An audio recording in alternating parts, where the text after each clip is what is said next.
South Indian breakfast అంటే గుర్తొచ్చేది మనకి ఇడ్లీ సాంబార్. అలాంటిది వేడి వేడి ఇడ్లీలో సాంబార్ వేసుకుంటే తింటే ఉంటది. అబ్బబ్బబ్బా! సూపర్ టేస్టీగా హోటల్ స్టైల్‌లో సింపుల్‌గా సాంబార్ ఎలా చేసుకుందాం చూద్దాం పదండి. కుక్కర్లో ఒక గ్లాస్ కందిపప్పు కడిగి తీసుకోవాలి. ఒక గ్లాస్ పప్పుకి 2 గ్లాసులు నీళ్లు పోసుకోవాలి. ఒక స్పూన్ ఉప్పు, ఒక హాఫ్ స్పూన్ పసుపు వేసుకోవాలి.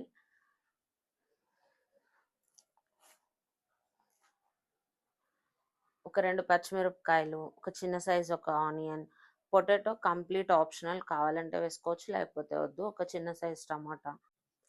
ఒక 5 విజిల్లైనా 6 విజిల్లైనా వచ్చాక స్టవ్ ఆపేసుకోవాలి. అది రూమ్ టెంపరేచర్కి వచ్చాక మిక్సీ జార్లో తీసుకొని ఒక స్పూన్ కారం వేసుకొని స్మూత్ పేస్ట్ చేసి పెట్టుకోవాలి. ఒక పాన్లో ఒక 2 స్పూన్స్ ఆయిల్ వేసుకొని పచ్చెనపప్పు, మినప్పప్పు, ఎండుమిర్చి, ఆవాలు, జీలకర్ర, కరివేపాకు తీసుకోవాలి. అవి బాగా వేగాక ఒక చిన్న సైజ్ ఆనియన్, ఒక టమాటో తీసుకొని బాగా వేయించుకోవాలి.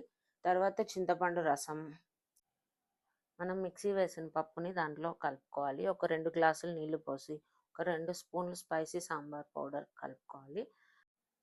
అలా కొంచెం కొత్తిమీర వేసేస్తే అంతే, సాంబార్ రెడీ.